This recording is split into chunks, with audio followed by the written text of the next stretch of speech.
साई राम प्यारे बच्चों। बच्चों, आज का जो यह 8वीं कक्षा का हिंदी का कालांश है, उसमें हम सब बहुत ही मज़ेदार दो छोटी छोटी कथाएं पढ़ने वाले हैं। आपको पता ही है कि वह दो कथाएं कौन सी हैं। जी हाँ, हम लोग जो हमारी दूसरी इकाई है, उसका जो दूसरा पाठ है, दो लघु कथाएं, जिसमें हम लोग एक तो नींव के बारे में पढ़ेंगे और दूसरा जो है जीव का वर्चस्व। यह दो कहानियाँ हम लोग पढ़ने वाले हैं। तो उम्मीद करती हूँ कि आप सब तैयार हैं पढ़ने के लिए, और मैं शुरू करती हूँ। आज का जो कालांश है हमारा बहुत ही मज़ेदार होना चाहिए, क्योंकि यह कहानी भी बहुत अच्छी है और हमें इससे बहुत अच्छी सीख भी मिली है। तो चलिए बच्चों, हम शुरू करते हैं। दो लघु कथाएं। इसके जो कहानीकार हैं उनका नाम है हरि जोशी। बच्चों, हरि जोशी का नाम कहानी के लिए, और आप बोल सकते हो कि जो नए युग की कहानियाँ होती हैं उसके लिए बहुत प्रसिद्ध है। इन्होंने बहुत सारी कहानियाँ लिखी हैं, जिसमें से हम इनके कुछ अंश आज यहाँ पर पढ़ने वाले हैं। पहले हम देख लेते हैं बच्चों की जो हरि जी हैं उनका परिचय क्या है। इनका जन्म हुआ था 1943 खुड़िया, मध्य प्रदेश में। परिचय: सेवानिवृत्त प्राध्यापक हरि जोशी जी की साहित्यिक रचनाएं हिंदी की लगभग सभी प्रतिष्ठित पत्रिकाओं में प्रकाशित होती रही हैं। आपको गोयनका सारस्वत सम्मान, वागीश्वरी सम्मान आदि प्राप्त हुए हैं। प्रमुख कृतियाँ: पंखुड़ियाँ, यंत्र युग, अखाड़ों का देश, भारत का राग, अमेरिका के रंग आदि। यह सब इनकी कृतियाँ हैं बच्चों। अब हम आगे देखते हैं कि ये जो दो लघु कथा है जो हम कहानी पढ़ने वाले हैं, इनमें इन दोनों कहानियों के द्वारा कहानीकार ने हमें क्या संदेश दिया है। देखिए, यहाँ दो लघु कथाएं दी गई हैं। प्रथम लघु कथा में जोशी जी ने बताया है कि हमें बुरे काम का फल बुरा ही मिलेगा, अतः बुरे काम नहीं करने चाहिए। दूसरी लघु कथा में आपने समझाया है कि कठोरता की अपेक्षा विनम्रता अधिक महत्वपूर्ण है। घमंडी का सिर हमेशा नीचा होता है, अतः हमें घमंड नहीं करना चाहिए। तो बच्चों, इन दोनों कहानियों से हमें बहुत बड़ी बड़ी जो सीख है श्री हरि जोशी जी ने हमें बताया है, और उन्होंने बहुत ही सरल भाषा के द्वारा हमें इन बातों को समझाया है। तो बच्चों, अगर हम यहाँ पर ध्यान देते हैं तो इस कालांश में हम लोग एक कहानी देखेंगे, और अगले कालांश में हम लोग जो है हमारी दूसरी कहानी के बारे में जानकारी प्राप्त करेंगे। तो चलो शुरू करते बच्चों। आज जो हमारा कालांश है उसमें हम कौन सी कहानी पढ़ने वाले हैं। तो हमारी जो कहानी नंबर 1 है उसका नाम है नींव। नींव का मतलब क्या होता है, सबसे पहले तो हमें यह पता होना चाहिए। हमेशा जैसे मैं आपको जो भी शीर्षक होता है, जो भी टाइटल होता है, उसको मैं एक्सप्लेन करती हूँ, उसी तरह से मैं इस बार भी आपको आज के भी इस कालांश में आपको बताऊंगी कि नींव का मतलब क्या होता है। बच्चों, यह जो कहानी है आप लोग देख रहे हो कि यह एक इमारत से संबंधित कहानी है। तो आपको पता है, जब इमारत बनने वाले रहते हैं, जो बिल्डिंग जिसे हम लोग बोलते हैं, जब बिल्डिंग की शुरुआत होती है तो बिल्डिंग के बनाने से पहले जो उसका बेस होता है, जो नीचे उसकी जो शुरुआत जहाँ से की जाती है, उसे हम क्या बोलते हैं, नींव। नींव मतलब जहाँ से उसकी शुरुआत हो। बिल्डिंग हो, घर हो, या आप कोई भी काम करते हो, जब उसकी पहले शुरुआत होती है, इनिशियल जो स्टेज होता है अपना, उसे हम क्या बोलते हैं बच्चों, नींव रखना। एग्जैक्ट उसका क्या मतलब है, सही मायने में उसका अर्थ क्या होता है, वह हम आगे की कहानी जब पढ़ेंगे तो हमें अपने आप ही समझ में आएगा। तो हम लोग शुरू करते हैं बच्चों। जो हमारी अच्छी से अच्छी कहानी है वो क्या है, नींव। बहुमंजिला इमारत की दीवार नींव से उठ रही थी। मतलब तैयार हो चुका था, नीचे जो आधार है, जो बेस है, वो तैयार हो चुका था। और बहुमंजिला इमारत, आप सबको पता है, हम सब बिल्डिंग में रहते हैं, हम सब शहरों में रहते हैं, तो हमें पता है बहुमंजिला इमारत मतलब मल्टी स्टोरेज जो बिल्डिंग रहती है उन्हें हम क्या बोलते हैं, बहुमंजिला इमारत का मतलब होता है, अर्थ होता है बच्चों, बिल्डिंग। तो बहुमंजिला इमारत जो है उसकी दीवार नींव से उठ रही थी, मतलब दीवार उसका जो है बनना वो शुरू हो रहा था। ठेकेदार, ठेकेदार पता है, कॉन्ट्रैक्टर जो होता है, ठेकेदार नया था। भयभीत सा वह एक तगारी सीमेंट और 5 तगारी रेत के मसाले से ईंटों की जुड़ाई करवा रहा था। क्योंकि ठेकेदार नया था, आप सबको पता है, जब हम पहली बार कोई भी काम करते हैं तो कहीं ना कहीं हमारे मन में एक डर रहता है कि जो हम काम कर रहे हैं, क्या सही मायने में वह अच्छे से हुक्म में कर पाऊंगी या कर पाऊंगा, या मैं सफल होऊंगा कि नहीं। उसी तरह से ये ठेकेदार भी नया नया आया हुआ था, वह भी डर रहा था, लेकिन उसने जो अपनी एक बुद्धि से, अपनी जो युक्ति से अपने काम को करवा रहा था, उसमें वो कितना सीमेंट यूज कर रहा था, उपयोग कर रहा था, एक तगारी, तगारी पता है ना, पतीला जो होता है, तगारी सीमेंट और 5 तगारी रेत, ये दोनों का मिक्सर करके वह मसालों से, मतलब जो सीमेंट और जो रेत है, इसका जो मसाला, जो मिक्सर बनता है, उससे वह ईंटों की जुड़वाई करवा रहा था। किसके माध्यम से बच्चों? मजदूरों के माध्यम से।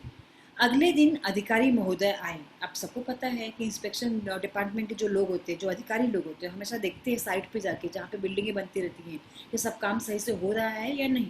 अब जब अधिकारी आते हैं और इसी जो नए ठेकेदार के काम के इधर पे जाते हैं और देखते हैं, तो उन्होंने काम के प्रति घोर असंतोष व्यक्त किया। उन्होंने देखा और उन्हें कहीं न कहीं उसका जो नया ठेकेदार, उसका काम पसंद नहीं आया और उसके लिए उन्होंने अपनी तरफ से असंतोष व्यक्त किया। महोदय बोले बच्चों का यहाँ पे क्या अर्थ है बच्चों? इसका अर्थ है कि अधिकारी बोले, ऐसा काम करना हो तो कहीं और जाइए। उन्होंने गुस्से में आके बोला, अगर आपको ऐसा ही काम करना है तो आप कहीं और जाइए। आगे देखते क्या होता है। अगले दिन सशंकित नए ठेकेदार ने 1 तगारी सीमेंट और 3 तगारी रेत के मसाले से ईंटों की जुड़ाई की। क्योंकि आपको पता है कि अधिकारी महोदय जो है एक बार फटकार लगा चुके थे ठेकेदार को, तो ठेकेदार, जो नया ठेकेदार जो आया हुआ था, उससे लगा कि शायद मेरी काम में कोई गड़बड़ मैं कर रहा हूँ, शायद इसके लिए जो अधिकारी है वो खुश नहीं है।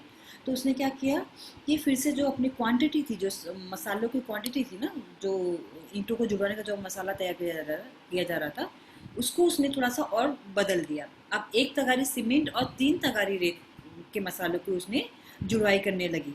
पहले 5 था और अभी यहाँ पे देखो आप 3 तगारी हो गया। तो उसने सोचा शायद अब कुछ सही हो जाए। संबंधित अधिकारी फिर आए। उन्होंने नींव की दीवार पर एक निगाह डाली। जो दीवार बन के तैयार हो गई थी दीवार, उस पर उन्होंने निगाह डाली, नजर डाला। और नजर डालना, निगाह डालने का क्या अर्थ होता है बच्चों? देखना। और गर्म हो गए। गर्म हो गए मतलब गुस्सा हो गए। इस बार ठेकेदार को अंतिम चेतावनी दी, यदि कल तक काम में पर्याप्त सुधार नहीं किया गया तो काम बंद करवा दिया जाएगा। फिर से उन्होंने आके गुस्से में बोला कि अब मैं तुम्हें अंतिम चेतावनी दे रहा हूँ कि अगर कल तक आपने काम अच्छे से नहीं किया, नहीं सुधार में लिया गया, तो मैं आपका काम बंद करवा दूंगा। अब ये जो ठेकेदार बेचारा है वो बहुत परेशान हो गया, क्योंकि वह अपनी तरफ से बहुत ईमानदारी से काम कर रहा था, लेकिन उसे समझ में नहीं आ रहा है कि आखिर अधिकारी महोदय को चाहिए क्या, क्यों वो बार बार ऐसा बोल रहे हैं कि मेरा काम जो है सही नहीं है। जब नए ठेकेदार की समझ में बात नहीं आई, तो उसने एक अनुभवी ठेकेदार से इस समस्या पर उसकी सलाह चाही। ठेकेदार नया था तो उसे कुछ समझ में नहीं आ रहा था, तो उसने एक एक्सपीरियंस कॉन्ट्रैक्टर के पास गया, जो उनसे पहले, जो उनके सीनियर रहे होंगे, उनको जाके बात किया कि ऐसा ऐसा मेरे साथ में हो रहा है, तो मुझे क्या करना चाहिए। और जो अनुभवी ठेकेदार थे, वो उन्होंने बताया कि ये महोदय रिश्वत चाहते हैं। बच्चा आप सबको समझा ना? बार बार बिना किसी कमी के उस ठेकेदार को डांटने का क्या मतलब था? क्योंकि अधिकारी जी को रिश्वत चाहिए। रिश्वत का क्या अर्थ होता है बच्चों? उनको पैसा चाहिए था, जिसको हम ब्लैक मनी कहते हैं। ठीक है, वही पैसा उनको मिल जाता तो वो खुश हो जाते, वो फिर काम कैसा भी रहता उसे वो सही का सर्टिफिकेट दे देते, जो कि हमारे देश में बहुत धड़ल्ले से यह काम होता है। लेकिन जहाँ पे ईमानदार लोग रहते हैं वहाँ पे ऐसे काम नहीं हो पाते हैं। तो यही आपने देखा इस कहानी में कि जो अधिकारी है उसे क्या चाहिए? उसे रिश्वत चाहिए, और रिश्वत चाहिए इसलिए वो बार बार ठेकेदार को, जो नया ठेकेदार है बेचारे, उसको परेशान कर रहा है। लेकिन अब ठेकेदार को बात यह समझ में आ चुकी थी, इसलिए काम में कमी बता रहे हैं। ऐसा अनुभवी एक्सपीरियंस कॉन्ट्रैक्टर जो थे, उन्होंने अपने जो नए ठेकेदार है उन्हें बताया। नया ठेकेदार ईमानदार था, वह रिश्वत लेने देने को अपराध समझता था। क्योंकि वह ईमानदार था इसलिए वह रिश्वत लेना और देना दोनों को ही अपराध समझता था। उसने भ्रष्ट अधिकारी को पाठ पढ़ाने का निश्चय कर लिया। मन ही मन उस नए ठेकेदार ने सोचा कि now I will teach a lesson. तो उन्होंने सोचा कि अब मैं जो भ्रष्ट अधिकारी है ना, इसे एक अच्छा सा पाठ पढ़ाऊंगा, ताकि इसको एक सबक मिले कि किसी भी ईमानदार या किसी भी अच्छे काम को बिगाड़ने का क्या नतीजा होता है। अगले दिन अधिकारी महोदय निरीक्षण करने आए। निरीक्षण करने आए मतलब देखने आए, उसे समझने, देखने आए। ठेकेदार ने उन्हें रुपयों से भरा लिफाफा पकड़ा दिया। अधिकारी प्रसन्न होकर जैसे ही जाने लगे, वैसे ही एकाएक वहां उच्च अधिकारी आ गए। अधिकारी महोदय रिश्वत लेते हुए रंगे हाथों पकड़े गए। रंगे हाथों पकड़े जाना एक मुहावरा है बच्चों। इसका अर्थ क्या होता है मैं आपको भी बताऊंगी। आपने देखा कि किस तरह से जो नया ठेकेदार है उसने अपनी युक्ति से, अपनी समझ से, अपनी सोच से जो अधिकारी थे जिन्हें पैसे का लालच था उन्हें पकड़वा दिया, क्योंकि उस रात ही रात जो नया ठेकेदार है उसने उच्च अधिकारी के पास इनकी शिकायत कर दी थी। और आगे क्या होता है आपने देखा ही। देखो किस तरह से ये प्लान हुआ था वो देख लेते हैं हम लोग। वस्तुतः रात में ही ईमानदार ठेकेदार ने अधिकारी महोदय के खिलाफ उच्च अधिकारी के पास शिकायत कर दी थी। उच्च अधिकारी भी ईमानदार थे। उन्होंने कहा उन्होंने उन्होंने कहा कि कुछ एक भ्रष्ट अधिकारियों के कारण ही पूरा प्रशासन बदनाम होता है। सही बात है, हर कोई बेईमान नहीं होता है, लेकिन कुछ एक दो लोगों के वजह से ही पूरा जो समाज होता है या पूरा जो तथ्य होता है उसे लोग बदनाम कर देते हैं। तो जैसे उन्होंने समझा कि यहाँ पे कुछ गलत हो रहा है, उन्होंने क्या कहा, उन्होंने भ्रष्ट अधिकारी को दंड दिलवाने का निर्णय ले लिया। सच ही कहा है, बुरे काम का बुरा नतीजा। ठेकेदार और उच्च अधिकारी की ईमानदारी का समाचार चारों तरफ फैल गया। उनका सार्वजनिक समारोह में स्वागत किया गया कि किस तरह से, किस सच्चाई के साथ में जो उच्च अधिकारी जी हैं उन्होंने और नए ठेकेदार जी ने मिलकर इस जो अपराधी जो दिमाग का जो अधिकारी था उसे दंड दिलवाया, उसे सजा दिलवाया। इस तरह से आपने देखा कि जो बुरा करता है उसके साथ में अंत में बुरा ही होता है। थोड़ा समय जरूर लगता है लेकिन बुरे काम का नतीजा हमेशा बुरा ही होता है। तो बच्चों ये कहानी आपको समझी। नींव का क्या अर्थ था आपको समझा। नींव का अर्थ होता है आधार। इसलिए हमारा आधार हमेशा सच होना चाहिए, सच्चा होना चाहिए, अच्छा होना चाहिए। अगर वहाँ से अच्छी शुरुआत होती है तो हम जिंदगी में अवश्य सफल होते हैं। तो यह थी हमारी जो पहली कहानी नींव। अगर आपको यह कहानी समझी है तो चलिए हम लोग हमेशा की तरह स्वाध्याय देख लेते हैं बच्चों। निम्नलिखित प्रश्नों के उत्तर लिखिए। इसने शिकायत की। अगर आपने कहानी पढ़ी तो आपको पता होगा किसने शिकायत की थी, नए ठेकेदार ने।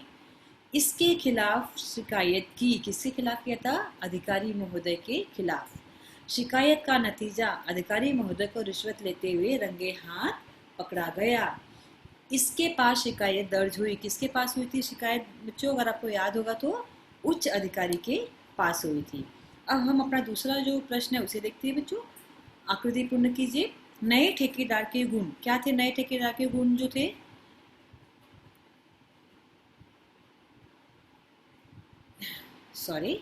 पहला जो क्वेश्चन है अपना है वह ईंटों की जुड़ाई के लिए लाया गया सामान। क्या क्या सामान लाया था, 1 तगारी सीमेंट और 3 तगारी रेत। और नए ठेकेदार के जो गुण थे वह क्या था, ईमानदार था वह और रिश्वत न लेता था और न वह देने में विश्वास करता था। अब हम देखते हैं बच्चों की जो हमारी उचित जोड़ियां हैं उसमें हमें क्या है दिया हुआ। पहला जो अ का तालिका आप देख रहे हो उसमें आपको दिया हुआ है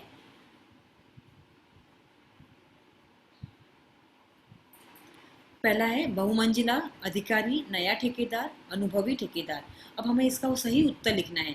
आपको सबको पता है कि जो बहुमंजिला है वो क्या है बच्चों, यहाँ पर इमारत है। बहुमंजिला क्या उठ रही थी, हमारी इमारत थी। अधिकारी, आपको अगर याद होगा तो अधिकारी कैसा था, भ्रष्ट था, क्योंकि उसी को पकड़ा गया था ना, तो अधिकारी भ्रष्ट। नया ठेकेदार ईमानदार और अनुभवी ठेकेदार आपका जो हो जाएगा वह अनुभवी ठेकेदार जो था वो समझदार था। समझ में आया बच्चों। तो हमें कौन कौन सा उत्तर मिला, बहुमंजिला इमारत हो जाएगा, अधिकारी भ्रष्ट हो जाएगा, नया ठेकेदार ईमानदार और अनुभवी ठेकेदार समझदार। तो यह हमारा हो गया इसका जो जो ऊंची जोड़ियां लगाई है उसका उत्तर। आगे हम लोग देखते हैं बच्चों, एक प्रश्न में हम लोगों ने देख लेते हैं कि निम्नलिखित प्रश्नों के उत्तर अपने शब्दों में लिखिए। क्या रिश्वत लेना व रिश्वत देना व रिश्वत लेना दोनों ही कानूनी अपराध है। अपने विचार लिखिए बच्चों। ये आपके लिए होमवर्क है। आप अपने हिंदी उत्तर पुस्तिका में इसे लिखेंगे। आप क्या समझते हैं कि रिश्वत लेना चाहिए या देना चाहिए, और अगर आपको लगता है कि यह अपराध है तो उसके बारे में आपके क्या विचार है। इसमें आपके अपने शब्दों में आपको यह 3-4 वाक्यों में या ज़्यादा 4 से 5 वाक्यों में इसको लिखना है। तो आपके अपने खुद के विचारों को यहाँ पर लिखना है। जैसे हम लोग लिखते हैं ना 8वीं कक्षा में स्वमत अभिव्यक्ति, यहाँ पे आपको खुली अभिव्यक्ति है, स्वतंत्रता है कि आप अपने विचार यहाँ पर लिखें। तो यह था बच्चों हमारा जो है पहली कहानी नींव, वो हम लोगों ने देखा। अगले हिंदी के कारांश में हम जो हमारी दूसरी कहानी है जीव का वर्चस्व, उसके साथ में फिर से मिलेंगे, तब तक आप अपना ख्याल रखिए और जो भी आपको दिया जा रहा है उसे अच्छे से पढ़िए। धन्यवाद बच्चों।